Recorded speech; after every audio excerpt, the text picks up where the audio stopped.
नमस्कार विद्यार्थियों, आपके अपने YouTube चैनल आरपी कटारिया पर एक बार फिर से आपका हार्दिक अभिनंदन एवं स्वागत। इस वीडियो में हम डिस्कस करने वाले हैं प्रश्नावली 1.3 के बारे में। और 1.3 में हम बात करेंगे कि किसी अपरिमेय संख्या के लिए अपरिमेयता कैसे सिद्ध की जाती है।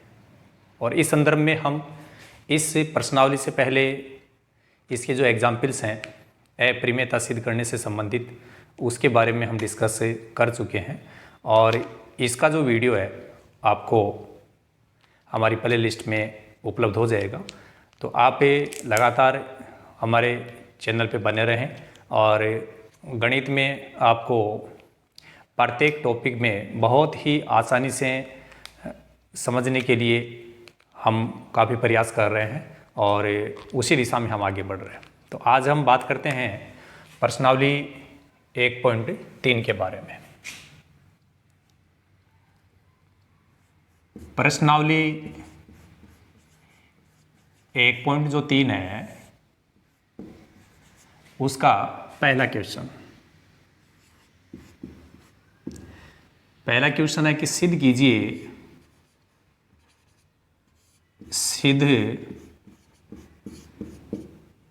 कीजिए कि √5 एक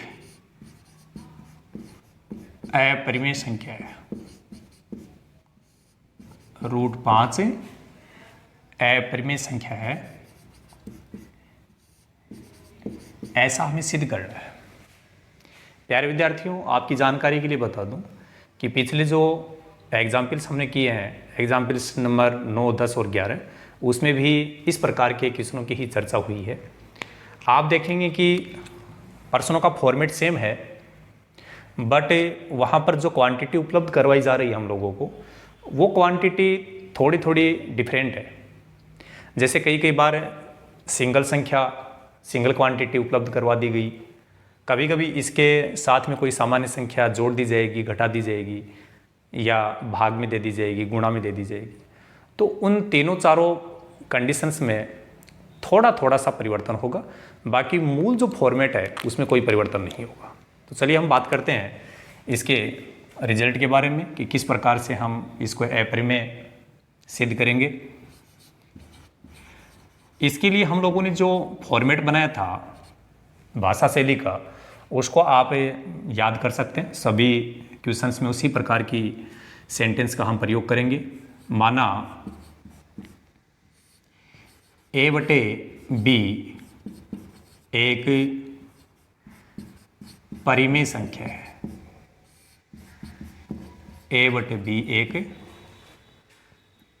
परिमेय संख्या है। याद रखिएगा, हमें सिद्ध तो अपरिमेय करना है, बट हमें कल्पना के आधार पर इसको सिद्ध करना चाहते हैं, इसलिए अपोजिट मान के चलेंगे। सिद्ध करना चाहते हैं अपरिमेय, लेकिन मान के चलेंगे परिमेय। ठीक है। जहां a और b दो पूर्णांक है और b ≠ 0 है, कि जिस स्थिति में आप a/b को एक परिमेय संख्या मान रहे हैं, उस दौरान वहां पर b का मान 0 नहीं है। ये कंडीशन अप्लाई हो रही है। तो ये पूरा का पूरा सेंटेंस आप याद करेंगे। इसके बाद a और b का एक के अतिरिक्त कोई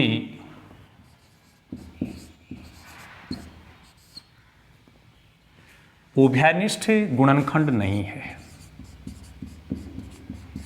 उभयनिष्ठ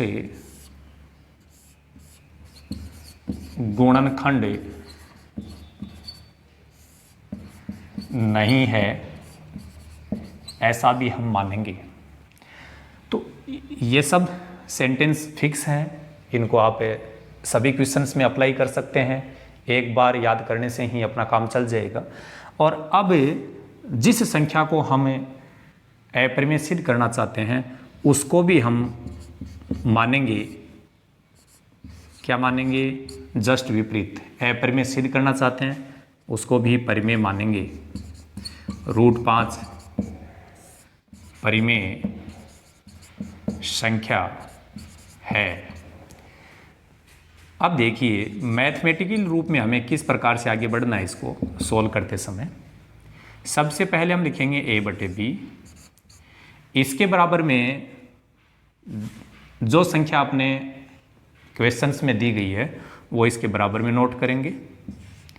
और यहाँ पर विद्यार्थियों गौर करने वाली बात है कि √5 जो है वो एक सिंगल संख्या है। अब देखो इस सिंगल संख्या जो मैं बात बोल रहा हूँ इसको समझना ज़रूरी है। सिंगल तब बोल रहा हूँ कि इसके साथ न कोई अन्य क्वांटिटी जुड़ी हुई है, न घटी हुई है, न कोई कहीं गुणा में आ रही है, न भाग में आ रहा है, तो इसको सिंगल माना जाएगा। तो पहले आप अपने माइंड में ये सेट कर लें कि यदि सिंगल क्वांटिटी दी गई है तो उसके लिए मुझे क्या करना है। और दुनिया में यही बड़ा मुश्किल काम है कि यदि किसी व्यक्ति को इस बात का एहसास है, उसको ये पता है कि मुझे अमुक कार्यों करने के लिए कैसे करना चाहिए, क्या करना चाहिए, तो वो अपनी मंजिल को पा लेता है। ठीक उसी प्रकार हम यहाँ पर हम भी निश्चित करेंगे कि सिंगल संख्या के लिए हम किस प्रकार से काम करेंगे। तो आपको इतना ही ध्यान रखना है, ये जो बटे में b दे रखा है ये b और √5 क्रॉस मल्टीप्लाई है, वज्र गुणा है। तो अगली स्टेप में इस b को अपन इसके साथ मल्टीप्लाई कर देंगे। पहला काम √5b, और अब हम रूट हटाना चाहते हैं और रूट हटाने के लिए हम करेंगे दोनों पक्षों का वर्ग। दोनों पक्षों का वर्ग करने पर, वर्ग करते समय थोड़ी सावधानी रखें। जैसे हम a का वर्ग करना चाहते हैं तो a के ऊपर स्क्वायर लगा दो, 2 पावर लगा दो, वर्ग हो गया। रूट वाली संख्या है, कोई भी रूट की संख्या है, और जब भी उसका स्क्वायर किया जाएगा, वर्ग किया जाता है, तो देखो रूट का मतलब होता है वर्गमूल और स्क्वायर का मतलब होता है वर्ग। ये दोनों एक दूसरे को हटा देते हैं, और जब ये दोनों एक दूसरे को हटाएंगे तो रिजल्ट के रूप में हमें क्या मिलेगा, 5। तो ये समझ लीजिए कि जैसे ही √5 का वर्ग किया जाएगा तो रूट हट जाएगा, वर्ग हो चुका है। अब b का भी करना है तो ये लिखेंगे b², और इसको हम समीकरण नंबर 1 मानेंगे। इसके अकॉर्डिंग अपने को 2 सेंटेंस तैयार करने हैं और वो यहीं से स्टार्ट करने। लिखेंगे यहाँ a² है वो 5 से विभाजित है। कहने का मतलब है a² में 5 का भाग जाता है, और ये एक रूल है कि a² में यदि 5 का भाग जाएगा तो a में भी 5 का भाग जाएगा। ये बात बिल्कुल क्लियर है। a भी 5 से विभाजित होगा।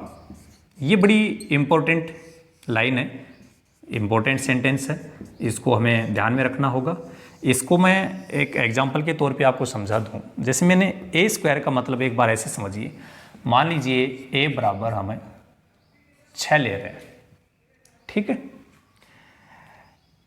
अब यदि इसका वर्ग करेंगे तो क्या स्थिति बनेगी भाई, a² बराबर 36। अब मैं ये कहना चाहता हूँ, मान लीजिए इसमें 2 का भाग जाता है, आप देखेंगे ये 18 है, रिजल्ट भले चाहे कितना भी है लेकिन भाग जा रहा है, तो क्या 2 का भाग इसमें भी जा रहा है, बिल्कुल जा रहा है।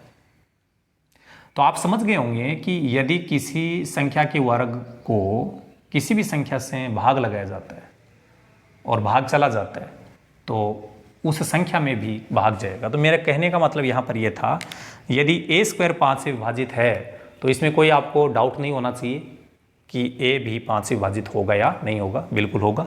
ये इंपॉर्टेंट लाइन है। और इसके जस्ट बाद में ये जो लास्ट वाली जो लाइन लिखी है इसको ध्यान में रखते हुए हम आगे बढ़ेंगे।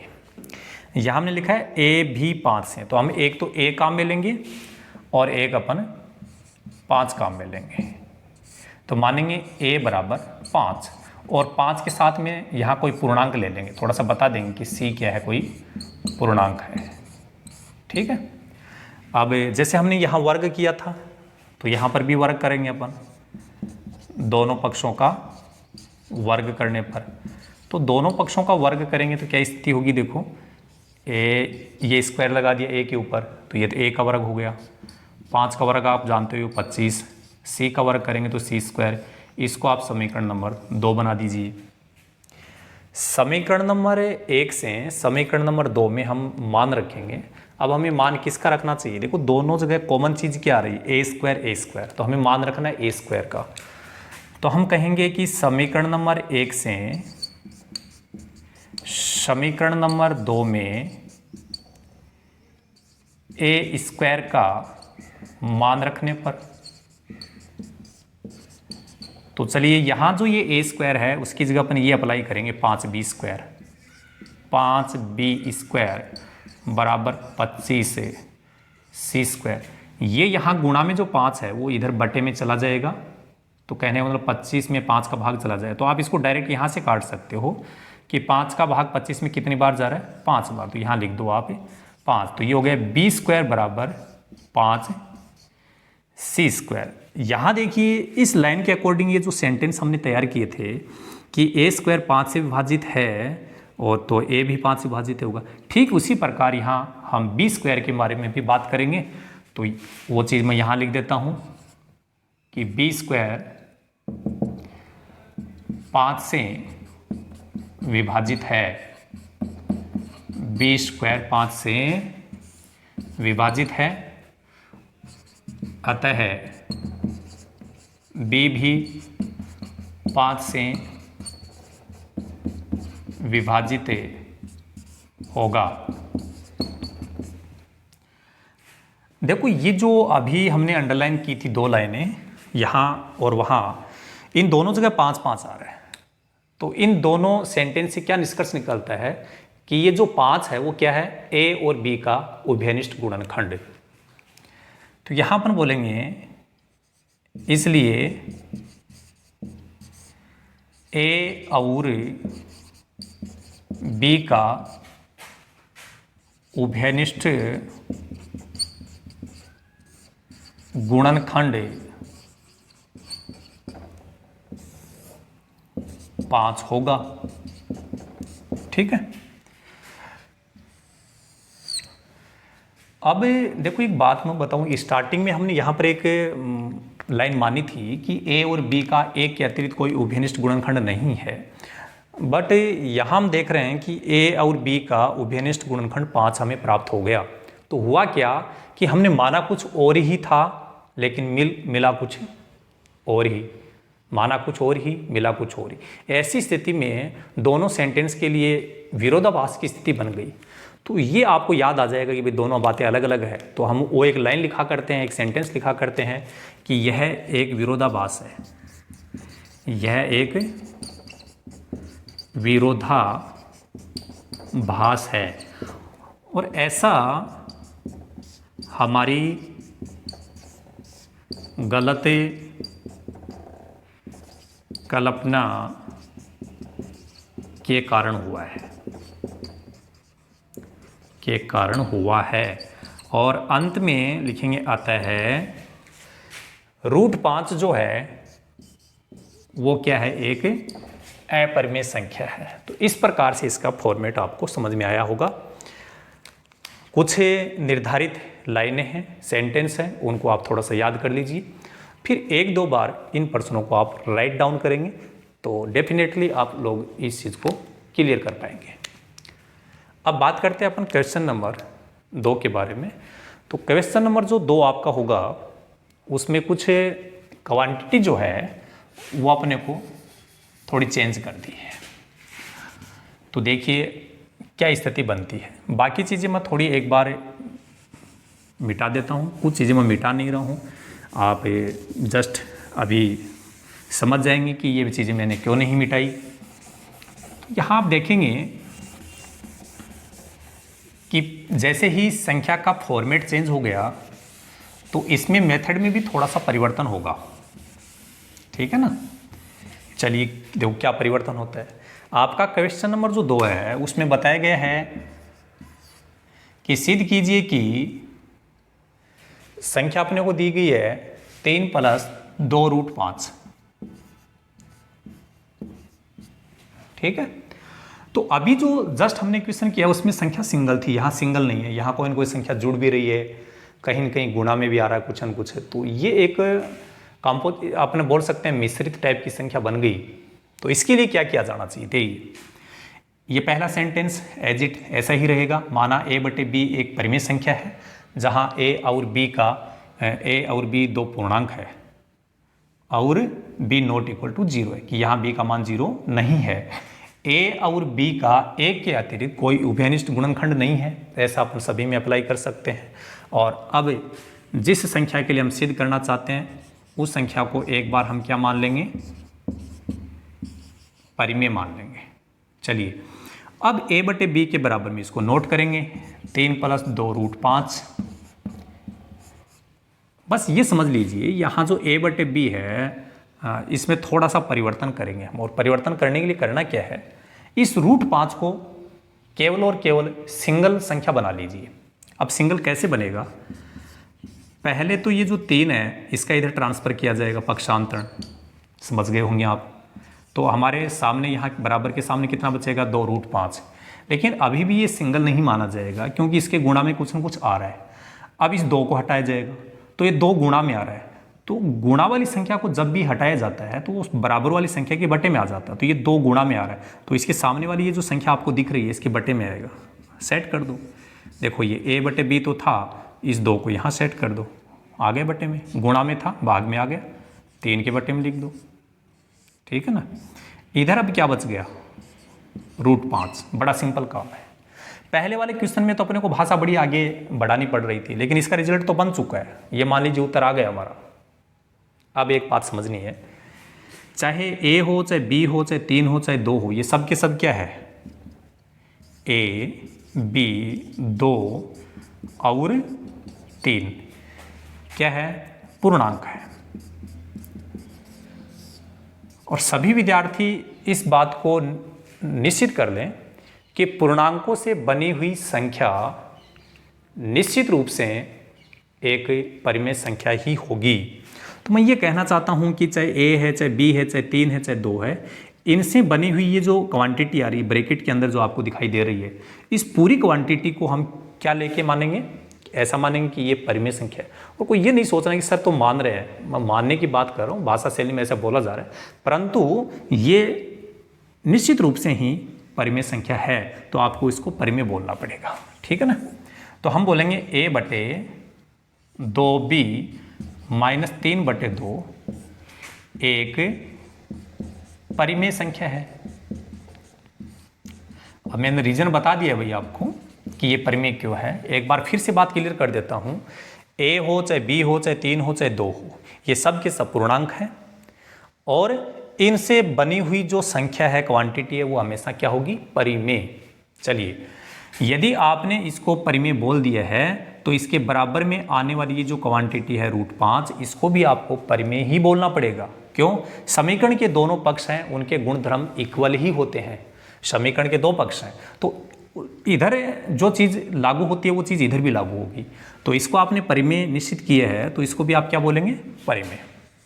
अतः √5 भी एक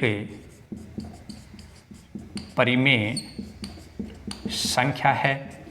लेकिन याद रखना, क्वेश्चन नंबर 1 में हम सिद्ध कर चुके हैं कि √5 एक परिमेय संख्या नहीं है, क्या है, अपरिमेय।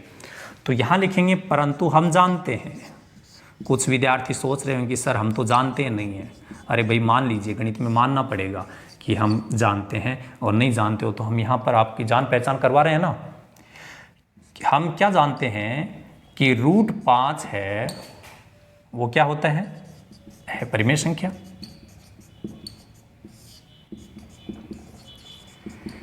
अपरिमेय संख्या। देखो एक बात क्लियर करनी पड़ेगी, हाँ ये अंडरलाइन जो मैं कर रहा हूँ इस सेंटेंस में और यहाँ जो मैंने अंडरलाइन की इस सेंटेंस में 2 बातें निकल के आ गई।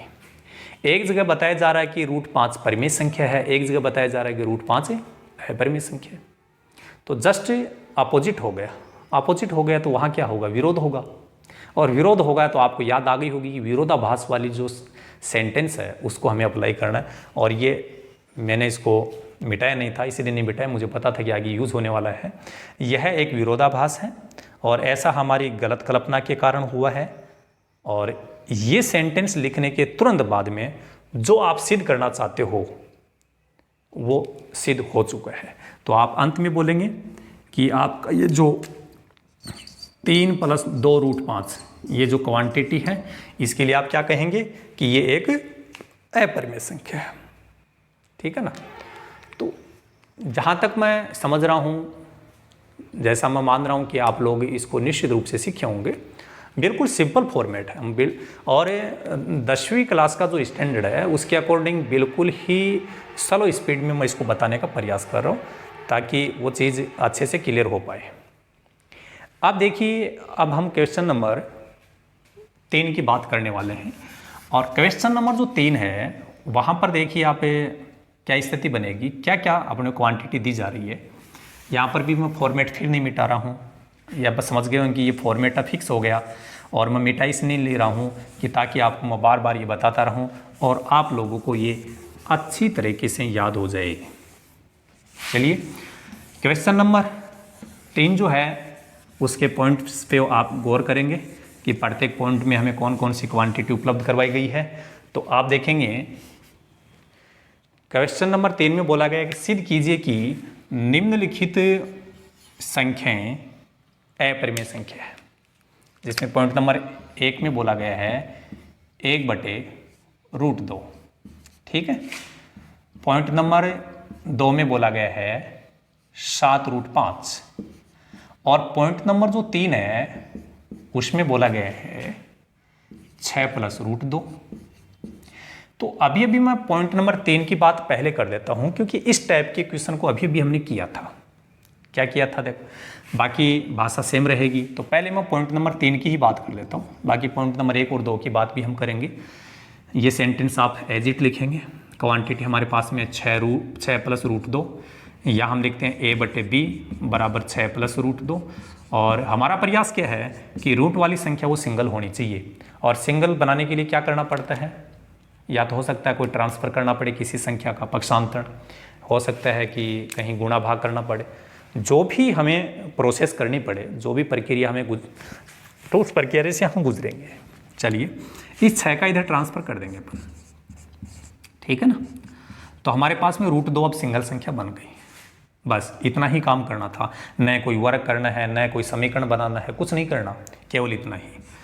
और यहाँ आते ही आप एक बार ब्रेक लगाएंगे और थोड़ा सा विचार करेंगे कि मुझे अब क्या करना चाहिए। मैंने बता दिया कि A भी पूर्णांक है, B भी पूर्णांक है और यहाँ 6 है, ये भी अपने आप में एक पूर्णांक है। और पूर्णांकों से बनी हुई संख्या को हम क्या मानते हैं भाई, क्या होती है वो संख्या, परिमेय संख्या। तो इस क्वांटिटी के लिए आप क्या बोलेंगे कि A/B - 6 एक परिमेय संख्या है। यदि आपने इसको परिमेय बोला है तो इसके अकॉर्डिंग सामने वाली संख्या को भी आपको क्या बोलना पड़ेगा, परिमेय, जैसा अभी ने लिखा था। अब इसको आपने इसके अकॉर्डिंग तो परिमेय बोल दिया, लेकिन हम जान चुके हैं कि ये परिमेय तो नहीं है, तो एक सेंटेंस हम अपनी तरफ से लिखते हैं, परंतु हम जानते हैं कि √2 एक अपरिमेय संख्या है। देखिए, इसके निष्कर्ष से पता चला कि √2 परिमेय संख्या है और हम जानते हैं कि √2 अपरिमेय संख्या है। अपोजिट हो गया, क्या होगा, विरोध होगा, विरोधाभास की स्थिति बन गई। और विरोधाभास की स्थिति बन गई तो ये सेंटेंस तैयार है ना आपके लिए। डायरेक्ट आप इस सेंटेंस को लिखिए, यह एक विरोधाभास है, ऐसा हमारी गलत कल्पना के कारण हुआ है। और अंत में जिस क्वांटिटी के लिए हम बात करें वो क्वांटिटी आप यहाँ राइट डाउन करेंगे और कहेंगे कि ये संख्या एक अपरिमेय संख्या है। ठीक है, आप बिल्कुल इसको क्लियर कर पाए होंगे। और अब हम बात करते हैं पॉइंट नंबर 1 के बारे में। तो पॉइंट नंबर जो 1 है उसको देखिए। क्या ये सेंटेंस बदलने की आवश्यकता है? बिल्कुल नहीं।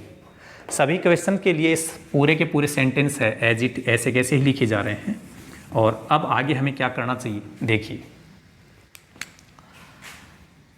पॉइंट नंबर 1 में क्वांटिटी दी गई 1/√2, तो यहाँ A/B के बराबर में लिखेंगे 1/√2। अभी हमारी बात चल रही थी कि हमारा प्रयास क्या होता है कि रूट वाली संख्या है उसको कैसे भी करके सिंपल बना लो, वो किसी के गुणा भाग जोड़ बाकी के रूप में नहीं आए।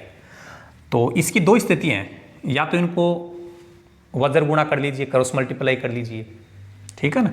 जैसे मैं b को 1 से मल्टीप्लाई करूँ तो यहाँ b बना, और a को इससे मल्टीप्लाई किया तो ये √2a बन गया। अब यहाँ पर ये जो पहली लाइन आ गई है वो ऐसी स्थिति बन गई जैसे अपन क्वेश्चन नंबर 1 में बात कर रहे थे √5 के बारे में, ठीक है ना। तो उसके लिए क्या हुआ था, ठीक वैसा ही काम यहाँ होगा। लिखेंगे दोनों पक्षों का क्या करेंगे भाई, वर्ग करेंगे। तो वर्ग करेंगे तो ये हो गया b², और आप जान चुके होंगे कि रूट वाली संख्या का वर्ग करते हैं तो रूट हट जाता है, और ये a², यहाँ समीकरण नंबर 1 बोल देंगे।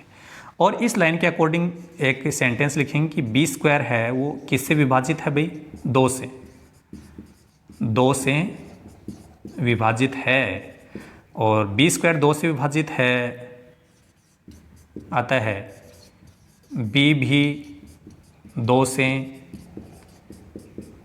विभाजित होगा। ये बात क्लियर हो गई। ये अपनी बड़ी महत्वपूर्ण इंपॉर्टेंट लाइन है, इसको आप अंडरलाइन कर लें। और अब हम अंतिम जो सेंटेंस हमने यहाँ लिखा है, इसी सेंटेंस को ध्यान में रखते हुए आगे बढ़ेंगे। यहाँ लिखा हुआ b भी 2 से, तो एक तो b आ रहा है, एक 2 आ रहा है, तो b बराबर 2 लिख दो, और इसके साथ में कोई तीसरा पूर्णांक c काम में ले लीजिए। यहाँ थोड़ा सा आप बता दीजिए कि c है वो कौन है, एक पूर्णांक है। c क्या है, c भी एक पूर्णांक ही है। इसका वर्ग करेंगे दोनों पक्षों का, आप बोलेंगे दोनों पक्षों का वर्ग करने पर, तो b का तो हो गया b², 2 का हो गया 4, c का वर्ग हो गया c²। इसको आप समीकरण नंबर 2 बना दो। आप देख रहे हैं कि समीकरण नंबर 1 और ये जो 2 है इसमें b² बिल्कुल एक जैसी संख्या रहे, तो आप समीकरण नंबर 1 से समीकरण नंबर 2 में b² का मान रख दीजिए। समीकरण नंबर 1 से समीकरण नंबर 2 में b² का मान रखने पर ये जो b² है उसकी जगह हम क्या लिखेंगे, 2a²। ये लिखा 2a² बराबर 4c²। यहाँ गुणा में जो 2 है वो इसके बटे में जाएगा, कहने का मतलब 4 में इस 2 का इधर भाग जाएगा, तो इसको अपन सीधा काट सकते हैं कि इस 2 का भाग यहाँ 4 में कितनी बार जाता है, 2 बार। तो हमारे पास में क्या बना भाई, a² बराबर 2c²। समीकरण नंबर 1 जो आपने बनाया था उसके अकॉर्डिंग ये जो 2 सेंटेंस आपने तैयार किए थे, ठीक वैसे ही सेंटेंस इससे बनाने हैं कि यहाँ पर भी 2 आ रहा है, तो हम बोलेंगे a² किससे विभाजित है भाई, 2 से।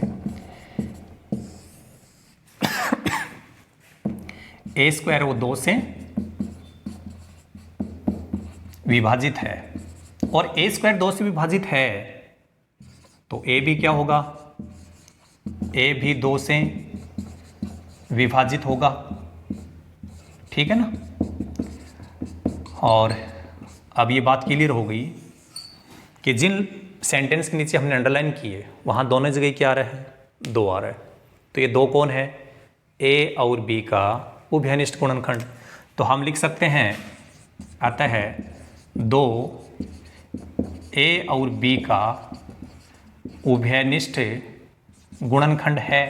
ये सेंटेंस आप कंप्लीट करेंगे। एक बार पीछे वाली जो सेंटेंस है वहाँ पर गौर करेंगे अपन कि हम ये मान चुके हैं कि a और b का एक के अतिरिक्त उभयनिष्ठ गुणनखंड नहीं है, ऐसा हमने माना था। लेकिन जैसे ही हम इस प्रोसेस से आगे बढ़े तो हमें क्या मिला कि a और b का उभयनिष्ठ गुणनखंड एक के अतिरिक्त है, कौन है, 2 है। तो क्या स्थिति बनी, जो हमने माना था वैसा तो नहीं हुआ, तो यहाँ पर क्या हो गया, अपोजिट काम हो गया, विरोध हो गया। बस इतना याद करना आपको कि भाई अपोजिट काम हो गया, विरोध हो गया, तो कौन सी लाइन लिखनी चाहिए, ये विरोधाभास वाली, कि यह एक विरोधाभास है, ऐसा हमारी गलत कल्पना के कारण हुआ है।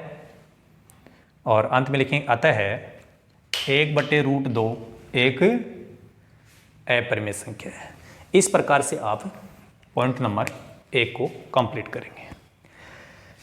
चलिए अब बात करते हैं पॉइंट नंबर 2 के बारे में। आप देख रहे हैं कि सभी पॉइंट्स में जो क्वांटिटी दी गई है उसमें कहीं ना कहीं थोड़ा थोड़ा फेरबदल किया गया है। कहीं सिंगल संख्या दी गई है, कहीं योग या अंतर के रूप में दिया गया है, ठीक है ना। और कहीं कहीं ऐसा भी आ रहा है कि गुणा में भी आ रहा है। तो देखो ये तो आपको समझना ही होगा कि कौन सी स्थिति में क्या करना चाहिए। तो ये बात हम बता चुके हैं आप लोगों को। तो चलिए आगे हम बात करते हैं पॉइंट नंबर 2 के बारे में। तो पॉइंट नंबर 2 में क्वांटिटी क्या दी गई है अपने को, 7√5। तो यहाँ आप लिखेंगे 7√5।